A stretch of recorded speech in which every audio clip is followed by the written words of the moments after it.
Bom, pessoal, vamos começando então. Primeiro, agradecer aí o Stan pela parceria e estar aí disponibilizando esse tempo para falar com a gente hoje, né?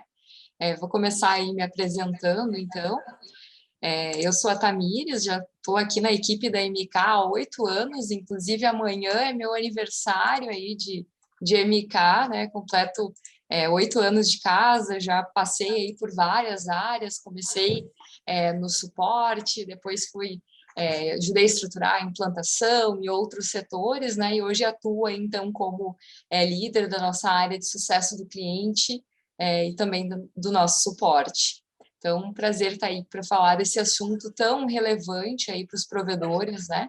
E passo a palavra aí para o Stanley, então, se apresentar aí para a gente. Bom, pessoal, conforme anunciado, né, através dos anúncios aí da MK Solution, meu nome é Stanley Souza, sou contador, bacharel em Ciências Contábeis, possuo algumas especializações na área de gestão tributária e sou proprietário também da Contare ISP, um escritório de contabilidade especializado em provedores de internet. Hoje, eu sou contador de mais de 200 provedores, empresas de telecomunicações, e sendo elas empresas de pequeno, médio e grande porte, e são empresas de todos os estados do país. Ou seja, hoje eu tenho cliente em todos os estados do país.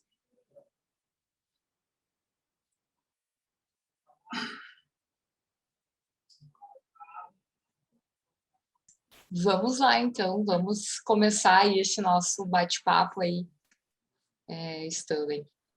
Começamos, então.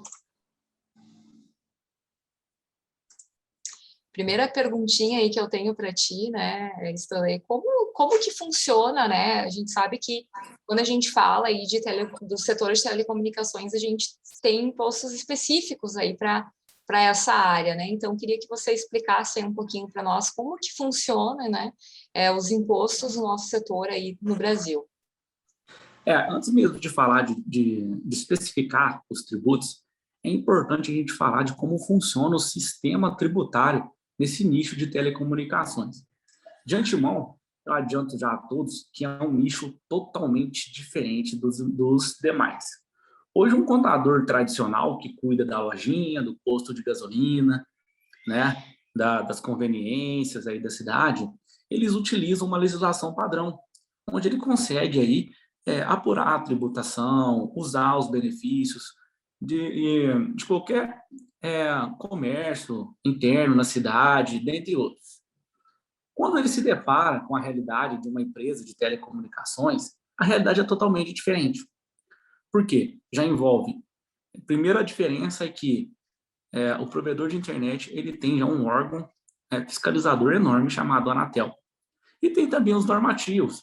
Então, para ele se adequar a esse segmento, ele teria que, no mínimo, estudar norma 4 do Ministério das Comunicações, resolução 614, a LGT, que é a Lei Geral de Telecomunicações.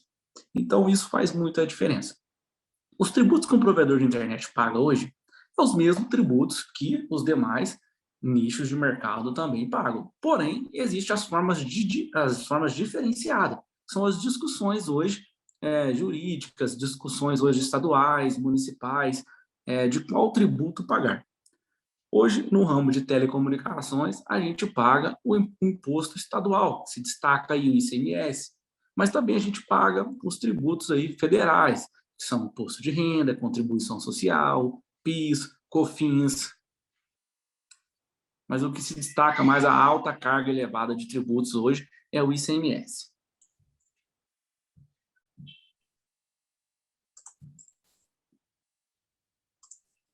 Bom, falando um pouquinho especificamente, né, de ECM e SVA, né? O que são ECM e SVA? Qual é a diferença aí entre eles?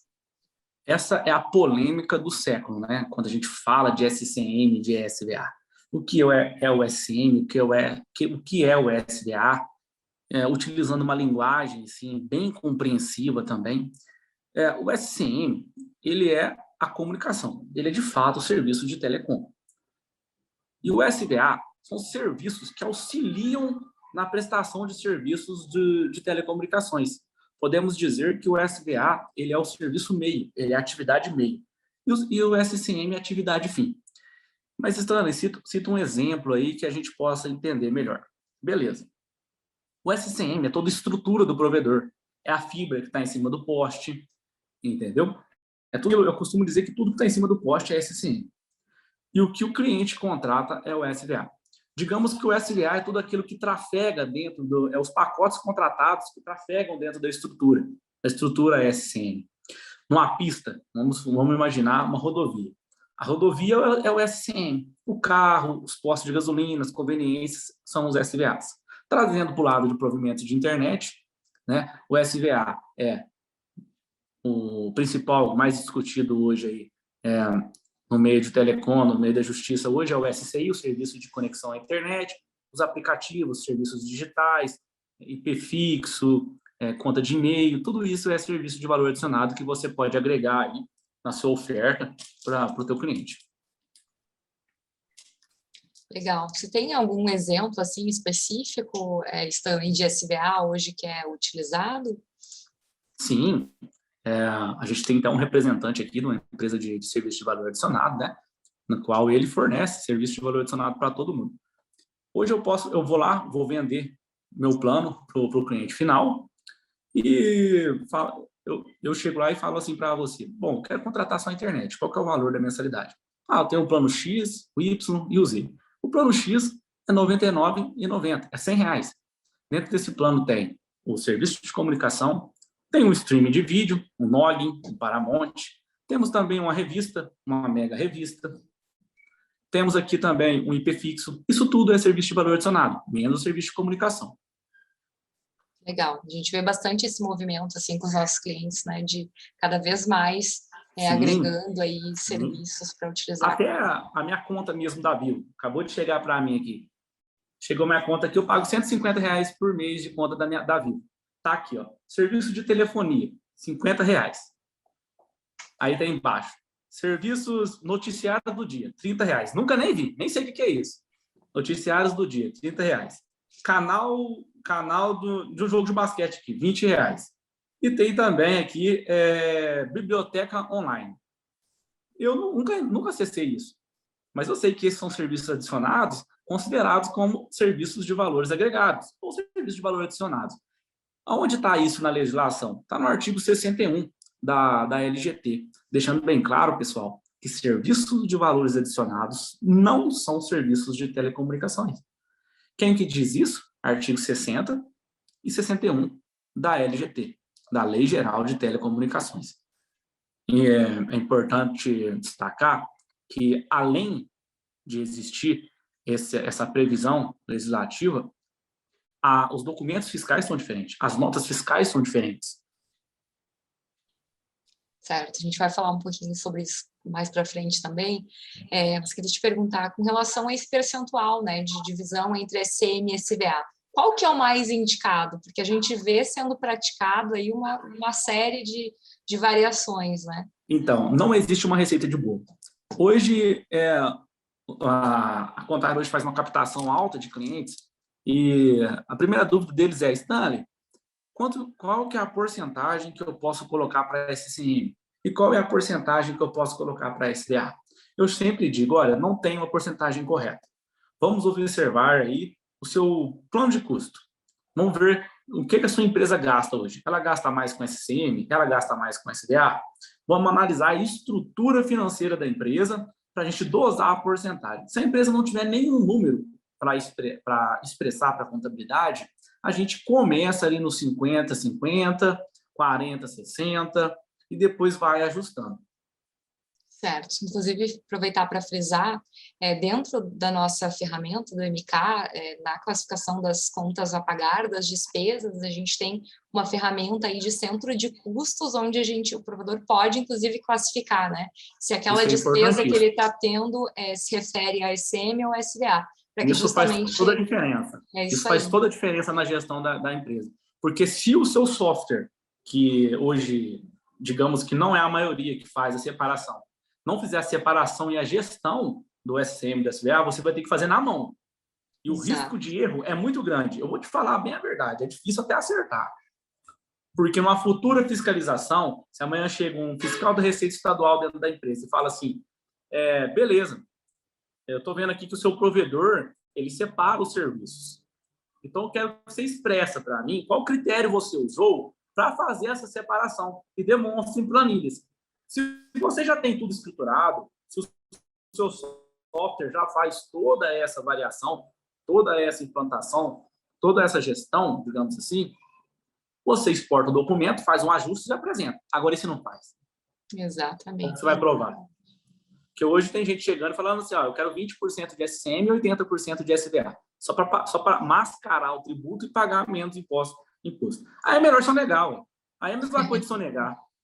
Aí é você chegar, olhar para uma bananeira, falar que aquele alimento é amarelo, os macacos comem, e dizer que aquilo ali é um tomate.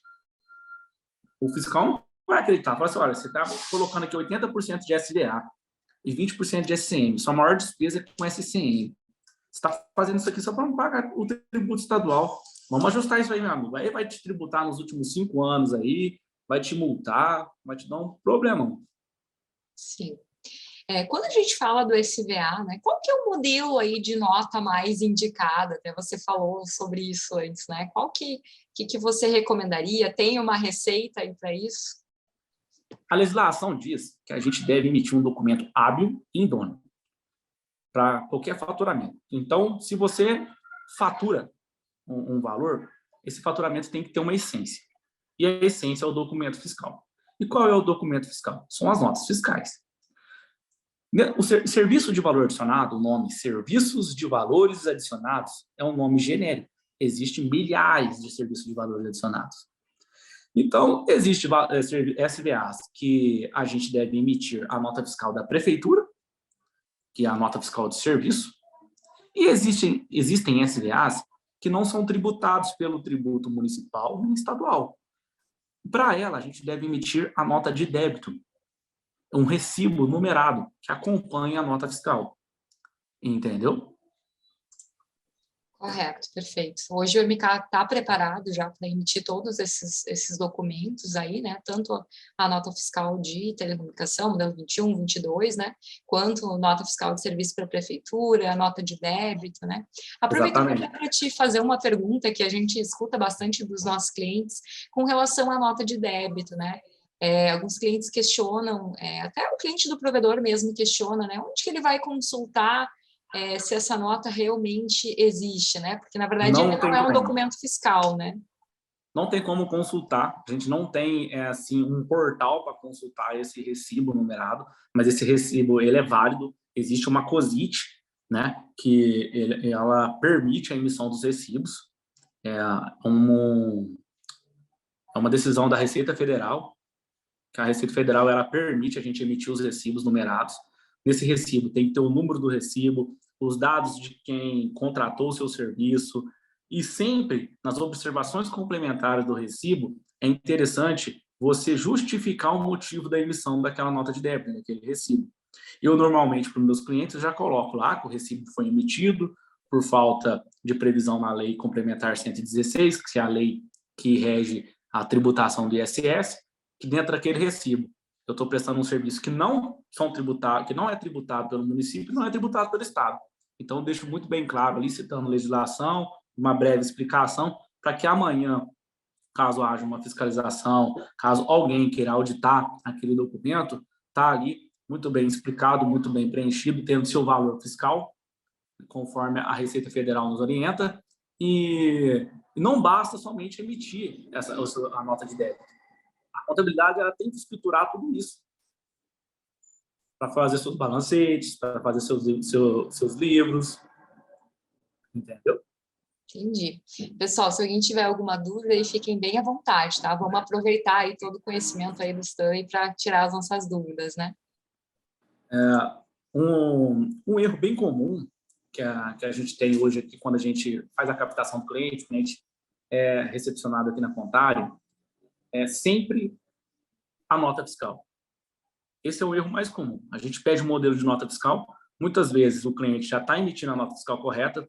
Hoje eu vejo muitos provedores emitindo somente nota fiscal de prefeitura. Isso é 100% errado. se amanhã a fiscalização estadual bater na porta, ele vai ter que pagar os tributos estaduais todos e não vai conseguir recuperar o ISS. Muito difícil ele conseguir recuperar o ISS. Então, um erro muito comum hoje é a forma de emissão dos documentos fiscais, as informações que ele coloca ali, série errada, descrição errada, informações complementares de forma incorreta. Muita empresa hoje optante do Simples Nacional mesmo, elas estão parametrizadas de forma incorreta, não estão validando as suas notas fiscais, enviando para a Secretaria de Fazenda. O erro grotesco hoje, as empresas que estão prestando serviços de valores adicionados ou querem prestar, o contrato social da empresa não está habilitado para tal, o contrato social não tem lá no seu objeto social a prestação de serviços, de serviços de valores adicionados, porque o CNAE, que é o CNAE lá do cartão CNPJ, ele também é um nome genérico. Dentro dele tem milhares de atividades. Um exemplo clássico é um CNAE mesmo que os provedores de internet acostumam a implantar, que é a prestação de outros serviços de telecomunicações não especificados anteriormente. Existem milhares de atividades englobadas nesse CNAE. Mas a gente tem que se atentar ao objeto social, aquilo que está no contrato social. Você pode abrir o contrato social da empresa aí, você vai lá em objeto social, e lá vai estar descrito as atividades que a empresa fornece, a empresa presta. Então, se lá não tiver prestações e serviços de valores adicionados, como streaming vídeo, tal, você não está apto nem habilitado para prestar tal serviço. Certo. Stanley, fora, né, o ICMS, quais seriam aí os outros impostos específicos do segmento de provedor? Bom, o grande vilão é o ICMS, né? Que varia aí de 25% a 37%. Mas a gente pode destacar aí os tributos federais. Os tributos federais, que são PIS, COFINS, a contribuição social, o imposto de renda de pessoa jurídica, e o ISS, que é o serviço sobre prestação de serviço mesmo, que é o imposto sobre serviços de qualquer natureza, que é um tributo municipal, de natureza municipal. E para saber quais atividades estão sujeitas a pagar o ISS, basta entrar na Lei Complementar 116. Lá estão todos os serviços que estão taxados. Então, às vezes, você quer implantar um serviço de valor adicionado na sua empresa e você está com dúvida se o município tributa ou não. Você entra lá e consulta. Geralmente, ele está no item 1.09. Alguns municípios ainda não aderiram à alteração da Lei 155, Lei Complementar 155. Então, muitos serviços de streaming ainda não estão sendo tributados pelo município. Aí é onde a empresa faz a festa. E tem uma carga tributária assim, reduzida de forma expressante. Legal.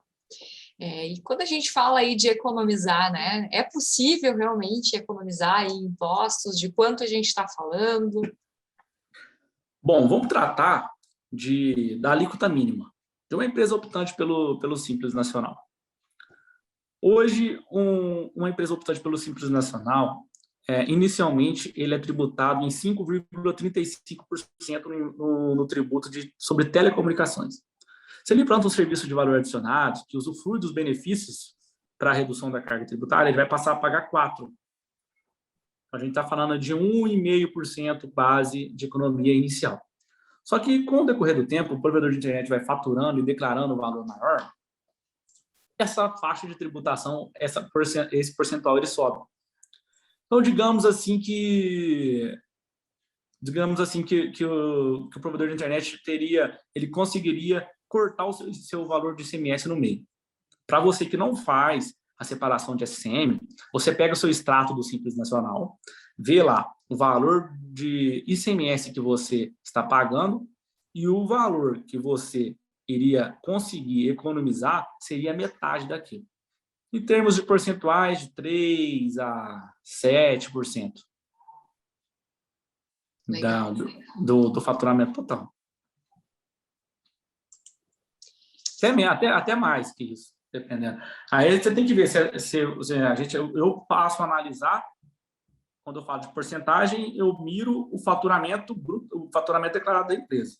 e não a quantidade de imposto. Se for em termos de tributos, eu falo em torno de 20% que a pessoa consegue economizar ali. Porque o único imposto que você vai conseguir economizar é somente em cima do ISS e do ICMS. Os tributos federais você sempre vai ter que pagar. Certo. Então, acho que a gente tem uma perguntinha aqui no chat, vamos aproveitar aqui para você já responder. Então, Stanley, simplesmente implantar uma divisão com percentuais aleatórios de CMSBA não é aconselhável? Qual é o risco de uma fiscalização, uma vez que não, que achamos que isso não pode acontecer? Acontece, hein? Hoje o pessoal, eles têm que entender que a Receita Federal faz tempo que não solta o concurso da Receita, então tem muito analista se aposentando, não tem gente nova vindo trabalhar. O pessoal fala assim, eles estão de olho nos grandes contribuintes. Mas, beleza, a gente está falando de Receita Federal. Agora, os analistas da Receita Estadual estão o tempo todo buscando as contribuições do Estado e sendo cobrados por isso. Porque, às vezes, o Estado precisa de recursos para fazer os repasses e a única forma do governo cobrar é a gente pagar e eles também impulsionar as fiscalizações para que forçam aqueles que estão sonegando pagar. Então, se você está lá acostumado a tributar a tua empresa 100% no ICMS e do nada você vira a chave e começa a fazer a separação, isso pode atrair o olho do fisco. Então, você tem que elaborar estratégias, implantar estratégias para que você não chame essa atenção. E a partir do momento também que você coloca lá um valor aleatório, isso pode significar um valor expressante no bolso aí da Secretaria de Fazenda Estadual. E ela queria te questionar o motivo disso. Você tem toda a liberdade de parar de prestar o serviço de telecomunicação. Só que, primeiro, você tem que elaborar estratégias e ter argumentos e documentos comprobatórios para justificar a sua mudança e também aquele valor ali que você está colocando como serviço de valor adicionado. Porque muitos fiscos estaduais dizem que se você presta serviço de comunicação, tudo que tiver ali dentro daquela fatura vai ser considerado como comunicação. Principalmente aqueles provedores que colocam o SCI como serviço de valor adicionado. A gente tem embasamento jurídico para isso? Tem. A Secretaria de Fazenda aceita? Nem todas. Então, bem interessante você alinhar os contratos que você tem com os seus clientes, com o seu assinante. Seu contrato é o documento mais válido que você vai conseguir comprovar. Você tem que alinhar esses contratos. No contrato tem que ter tudo detalhadinho. Você vai mostrar os documentos fiscais, que são as notas fiscais, o seu recibo numerado para o teu cliente. Vai apresentar o teu objeto social com os detalhamentos de tudo que você presta. Aí sim, pode ser que ele aceite ali de primeira mão. Certo, temos mais uma pergunta aqui, né? Sempre que alteramos os valores de ICMS, automaticamente precisa alterar o PIS e COFINS? Existe uma regra para isso?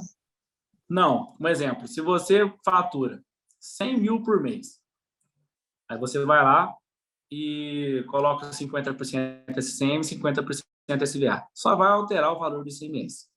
Do PIS e COFINS vai manter. Do imposto de renda, da contribuição social vai manter. Okay. Eu estou falando de empresas optantes pelo Simples Nacional.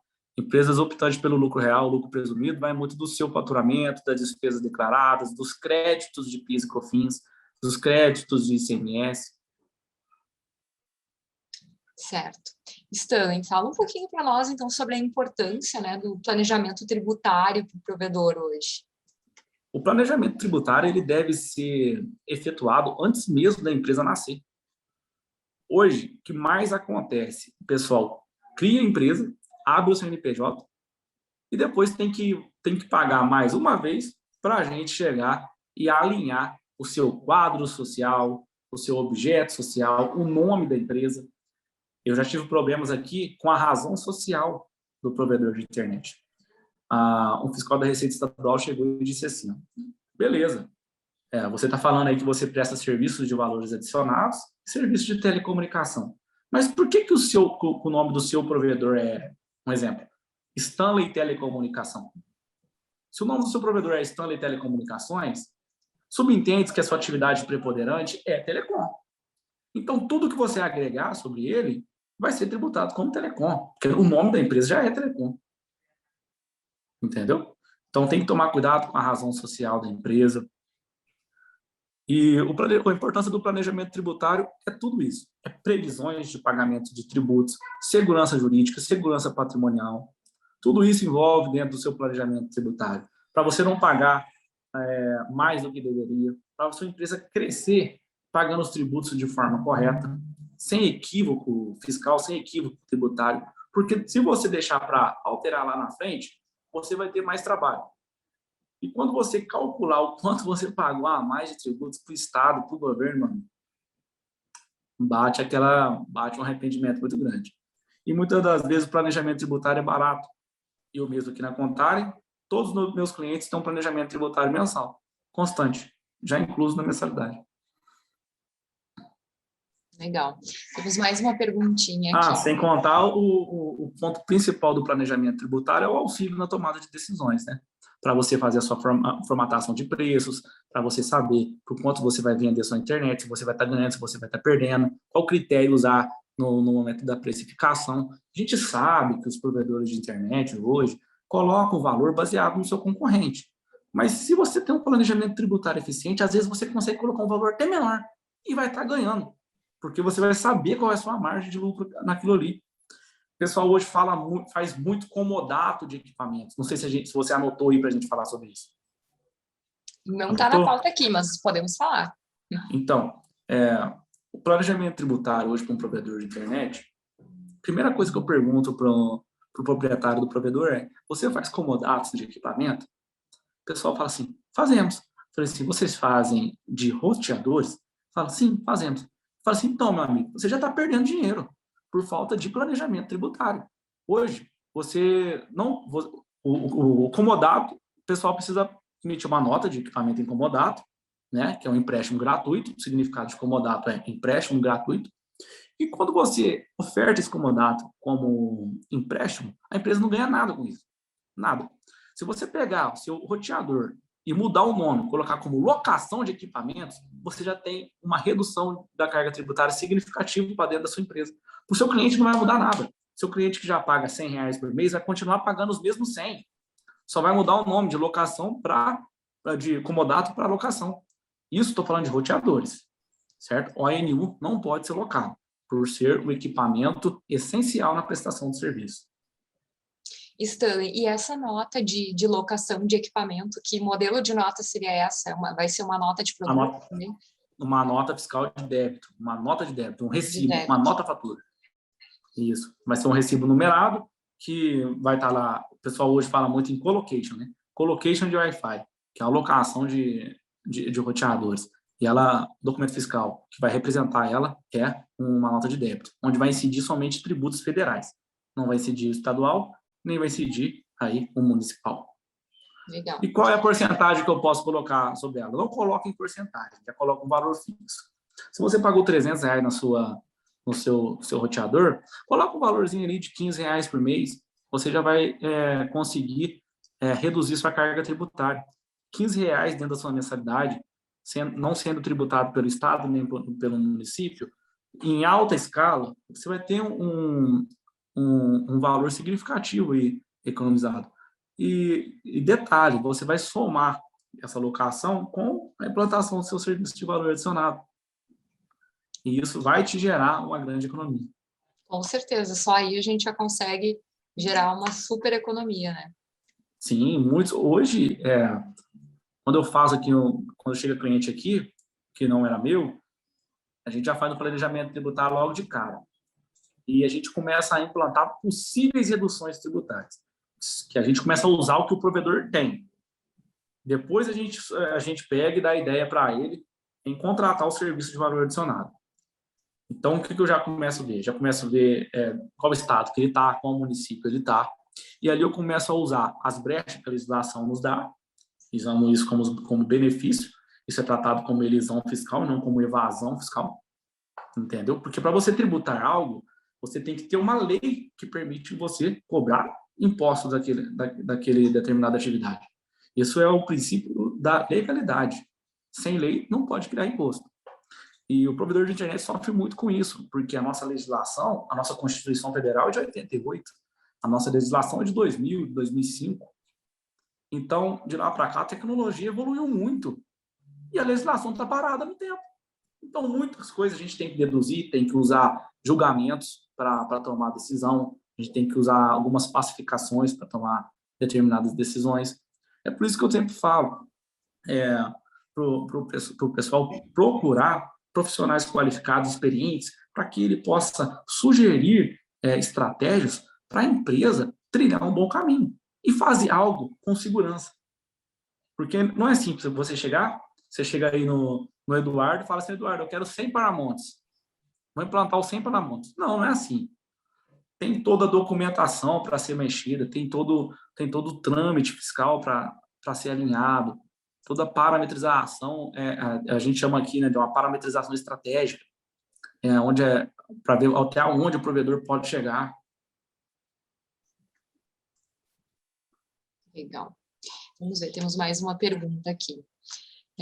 Primeiro, uma pergunta aqui da Fran sobre como a gente valida, né, a autenticidade da nota fiscal modelo 21. Se tem alguma forma de validar isso? Com certeza. Pessoal, prestem bastante atenção nisso. Tenho recebido muitas empresas aqui que já estão na nota fiscal número 100 mil e nunca transmitiu essas notas fiscais para a Secretaria de Fazenda. Quando a gente vai transmitir, vai chegar pela primeira vez lá, já vai chegar na nota fiscal 100 mil.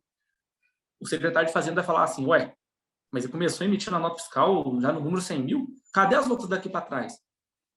Até um bom tempo atrás, a gente tinha que pegar, gravar as notas fiscais num CD ou no disquete, chegava na Receita Estadual, entregava, assinava um documento de entrega e pronto.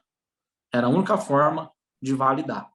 Agora se criou o validador do convênio de ICMS número 115, que ele é específico para as empresas de telecomunicações. As tratativas deles são como preencher a nota fiscal modelo 21/22 e a recepção do mesmo. Você usa ele para validar as notas fiscais. Entendeu? Então, hoje o fisco já sabe que os provedores significam uma grande contribuição para o governo.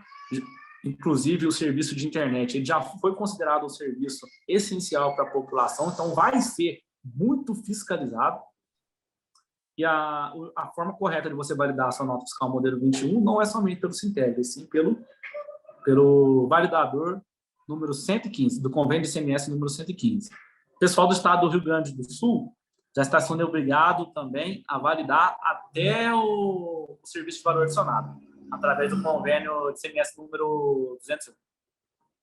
Isso mesmo. Inclusive, complementar que o MK já está preparado para isso, tanto para esse arquivo específico aqui do Rio Grande do Sul, mas há bastante tempo também a gente já faz a geração aí do arquivo, a gente deixa prontinho ali o arquivo do convênio 115, né? Só para realmente você, com um clique, você baixa esse arquivo e já faz a validação, né? Inclusive, a gente já, na hora mesmo de gerar a nota fiscal, a gente já faz uma validação prévia, né, com base do que vai ser validado depois lá no validador.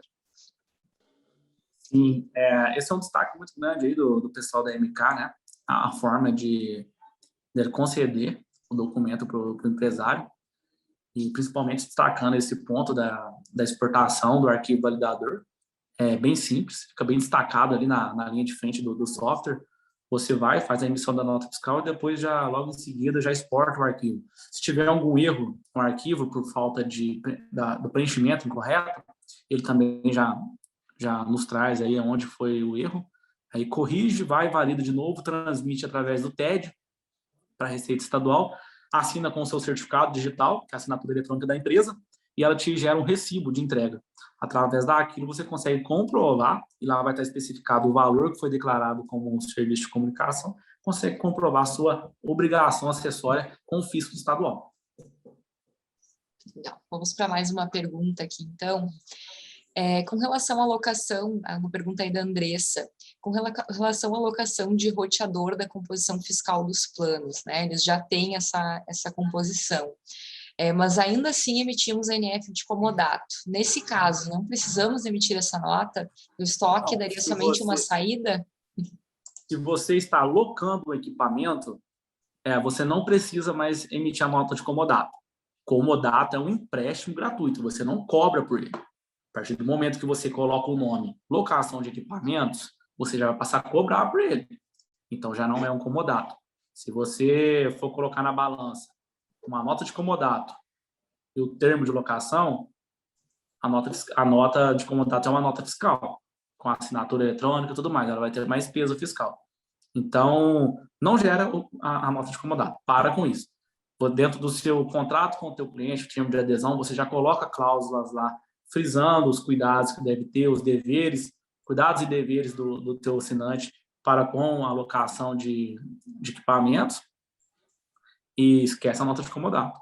O teu roteador que você faz com comodato, ele vai entrar no seu balanço como ativo imobilizado, você vai depreciar ele, tá joia? Todos os meses você vai depreciar ele, e é dessa forma que deve ser feito. Ok.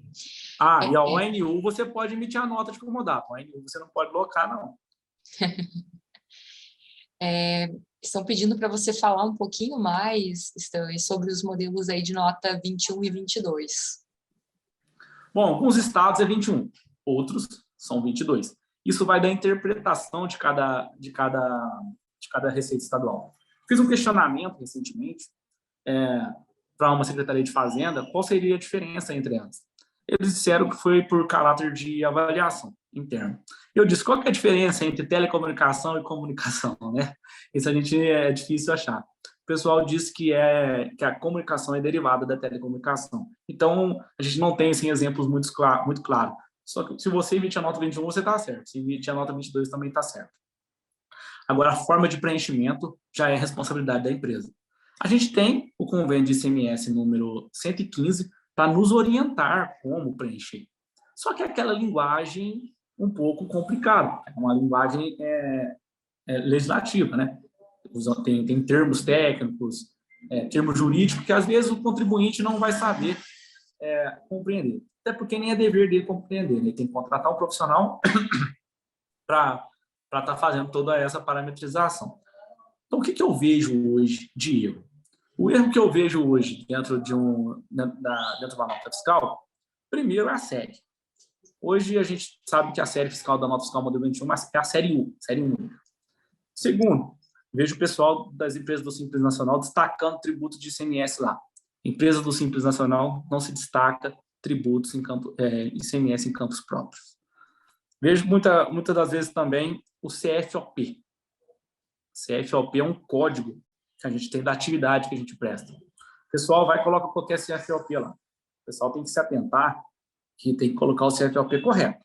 5307 para quando for contribuintes residenciais, 5303 para quando for comercial, dentro do estado, entendeu? Então, CFOP também é algo que eu vejo aí as empresas preenchendo de forma errada. Nomenclatura, normalmente o pessoal coloca o nome do plano, também não está errado. Mas quando você for fazer a separação do SCM e do SVA, tente sempre apontar o serviço de comunicação multimídia. Por mais que a nota fiscal modelo 21 seja de comunicação, mas é bom a gente exagerar nas informações, em vez de faltar. Depois, eu puxo um link aí para ir lá para baixo, para dar uma olhadinha nas informações complementares. Vai ter a fonte IBPT, que agora é obrigatório, todos os meses renovar aquela fonte, e é bom acrescentar algumas informações, como documento emitido por empresa do Simples Nacional. Eu costumo colocar documento emitido baseado no artigo 61 da LGT. Costumo colocar esse documento não dá direito a crédito de IPI. Tudo isso são informações que alimenta mais, que dá mais credibilidade para a sua nota. Então, já que é um documento fiscal, a gente emita ele da forma correta, né? Com certeza. Temos mais 2 perguntas aqui para ti. Agora o pessoal perdeu a timidez aí. Então, é correto tratar a nota de débito como uma nota fiscal ou documento fiscal? Claro, a nota de débito é um documento hábil e idôneo, permitido pela Receita Federal a emissão dele. O que é um documento fiscal hoje? Ele precisa ter os dados de quem contratou o serviço e os dados do prestador e os dados do tomador.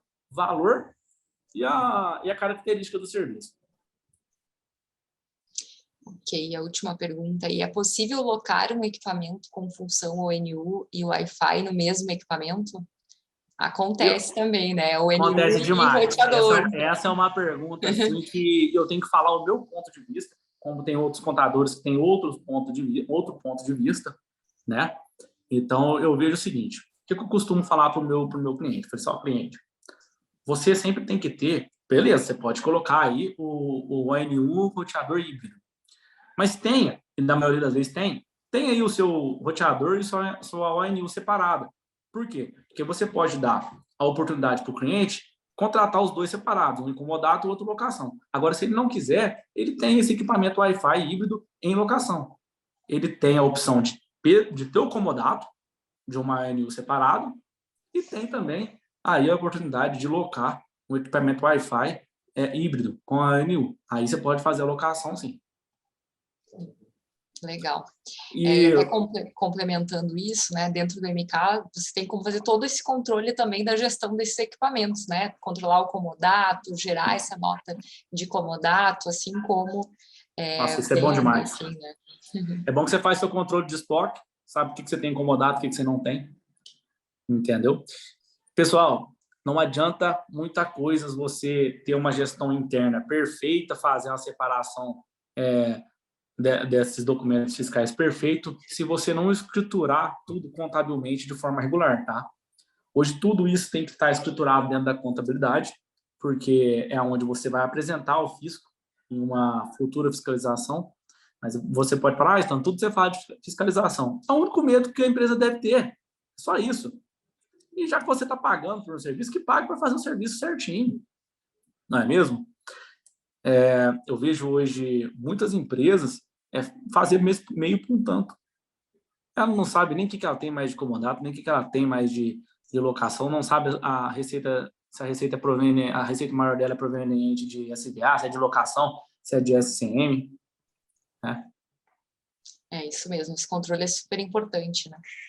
Até porque a gente está falando aí de um custo alto desses equipamentos, né?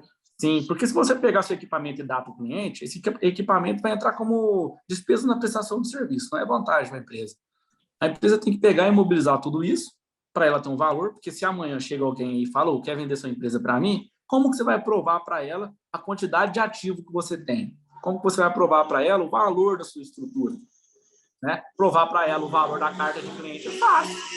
Agora eu quero ver provar o valor da estrutura do ativo imobilizado. E hoje todo mundo que cria um provedor de internet futuramente pensa em vender. É isso aí. Bom, pessoal, espero que todo mundo tenha conseguido entender aí, né, como reduzir os seus impostos seguindo a lei. Acho que o Stanley nos deu uma aula aí hoje, realmente, né? Vamos ver se nós temos só mais uma pergunta aí para a gente se encaminhar aí para o encerramento. Então, está certo faturar TV como SVA? Depende.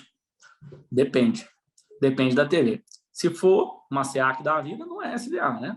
Se for aí uma TV, um aplicativo de TV, tipo o IPTV, que você concede o acesso, dá o acesso para o seu cliente, e ela depende da internet para funcionar, você pode sim colocar como serviço de valor adicionado. Desde que seja legal também, né? Porque se não for legal, não adianta colocar como SVA, não, dá de brinde. Bom, pessoal, então queremos agradecer aí todo mundo que está com a gente até o final da live. E para quem participou com a gente hoje, nós vamos disponibilizar então um e-book aí, né, que vai trazer um resumo aí de tudo que o Stanley falou aí para nós.